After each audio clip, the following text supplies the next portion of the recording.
Hello there, YouTube. Tolstoy Kopkaevsky here, doing it up Ashen style, which is over the shoulder, for a very good reason today, and I suppose I could just forego all the funny formalities and just get right into it.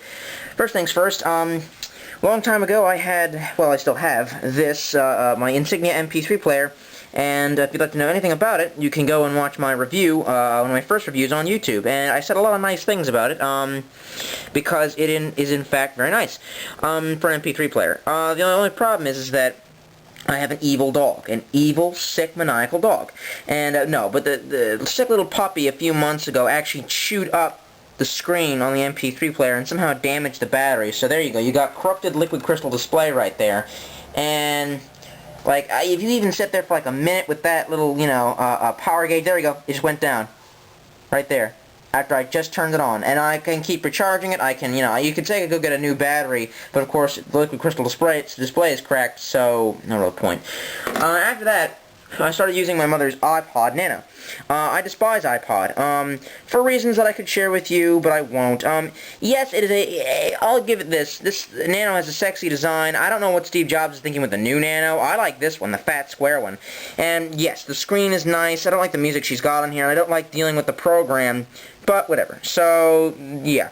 But anyway, this I decided I had to get a new MP3 player, and my parents actually decided to kick in for, the new one because, well, the dog chewing up this one did not happen on my guard duty, and I explained to them that I couldn't have put it up high where the dog could get it because it was charging and the computer is on the floor. I wasn't going to let the 20-pound computer onto the desk. So, I had to get a new MP3 player. Oh, I got one of those MP4 players off the internet. Yeah, the kind that Dr. Ashton talked about that became popular. There's a whole mess of them now that, you know, are modeled after the supposed sexy design of the Apple products. Oh, God. I ignored some of the warning signs, but it'll make an interesting review for you, and I still haven't given my full ultimatum on it, so don't just assume that it's horrible. First things first, look at, here, the box. Just looking at the box, you should be able to tell what it's ripping off. The iPod Touch, it's the model that I got that was ripping it off. The box is a complete rip-off of that. It looks really nice, except for what's inside of it is not an iPod Touch. Again, I don't really like iPod, but maybe better than this. But we'll get to that, okay. Some stuff that it came with. A really crappy, cruddy, disgusting-feeling MP4 carrying bag that has these strings on it for whatever reason. They're like the drawstrings on the other side. It's really cheap, and I don't think I'd put anything in it unless I wanted it to be in pain. Interesting this. A little USB thing. You put like a USB cord in there, and it's a wall charger. So that will come in definite handy sometime, should I decide to keep this player and not send it back for a refund for the reasons that I'll explain in a second. A CD, a tiny CD, as Ashton said, which is always amusing. And yeah, it's a tiny CD, and it actually does have some AVI converting programs. Without this, you cannot put videos on it. I found that out the hard way. And it actually does run on your computer, being an ever so tiny. It's a little CD, not a big CD, a little one. Oh, little CD.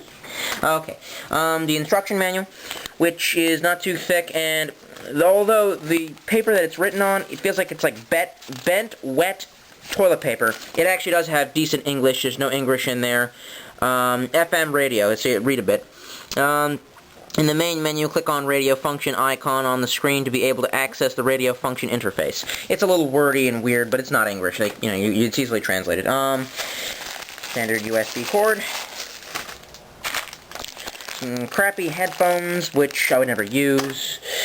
A rubber protector, which actually doesn't feel like it's actually protective at all. On the other hand, it might make it like more rubberized in your pocket, less likely to move around, which isn't a big deal because it's not very lunky like a PSP or anything. Although the little rubber thing feels good. It's like being on ecstasy. And a piece of paper that says, "Please buy more crap for my shop." Yeah. All right. Have a look inside the MP3 player itself. Ta-da! And there she is. And you can see it doesn't look anything like well, it sort of looks like an iPod Touch. Let's take it out of the box. First thing you notice when you hold it in your hand, it's not It's not very heavy, but doesn't feel too cheap. The second thing you notice, I guess, is if you look at the front, you probably can't see it, you may be able to see it. Yeah, there you go, there are bubbles all over the screen. My parents keep on saying, no, it's a screen protector. I'm like, no, I'm looking at it. That's the touch screen. It's got bubbles in it, and it comes all boogered up and scratched. It looks like a very old CD, which is just messed up. You've got these buttons here, which is volume down, volume up, menu. They feel brittle, and they're actually attached in crookedly and sideways, like a fifth grader who's trying to glue in like macaroni paste to, like, I don't know, create a replica of cells or something like that. Up here you have the speaker, which plays when you don't have any headphones in it, and it's actually it's the height of rubbish. So don't go thinking that it's anything good to be happy about. You have a USB plug up here. You have your all power on, power off switch up here, slider, and of course your headphone jack. The headphone jack is at the top. That kind of makes it a bitch to use in the sense that when you want to change songs, your fingers have to be down here, but your pocket, I have it in my pocket like, well, yes. On the back you have a little sticker that says 8 gigs. That was a promise to me, that it was 8 gigabytes. Here's the thing. What I found out about these MP4 players is that these tricky Chinese people are hacking these things so that when you plug it into your computer, and yes, I have plugged it into my computer, and the computer says it has 8 gigs of capacity, and then you find out it doesn't. I'm trying to figure out, I've been loading as much music and videos onto it as I can, trying to find out if it's getting full up or not. I got about 2 gigs. I'm thinking about trying to put something really heavy on there in its flash memory to see if it really is 8 gigs. If it's not, I've caught this guy with his pants down because he's hacked. Down here you got a little rubber chunk of blah, and it shouldn't have pulled out that side. Crap. Hell. It is a cover, dust cover, for a micro SD slot. And there you go. And it's a pain to get right back on. Yeah, it doesn't even want to stay in there. It's just, oh, there you go. Now it's getting lost down in the slot. That is the cheapest part of this piece of crap, is this stupid slot to protect the SD slot from dust. Wish I could just... I'll apply it later. Anyway, okay, so I guess you want me to turn on the player. Actually, you know what? Let's get to, player after this video break, because it's at 7:08, 7 minutes, and I know I'm going to have to break the video off into 2 parts anyway. For the remainder of this video, please enjoy an MP3, a theme song that was created for me by one of my fans. At first, I didn't think I was going to use it, and then I heard it for myself, and I had to edit some video to it. So, tell me what you think. It was I guess, the first Tolstoy-Kafkaevsky theme song, and stay tuned for the second part of the review.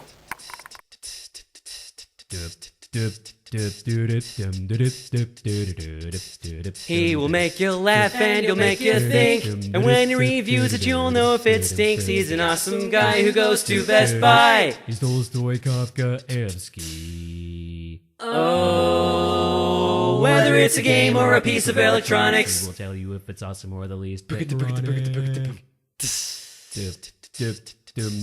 He's a creative guy who gives things a try. He's Tolstoy Kafkaevsky.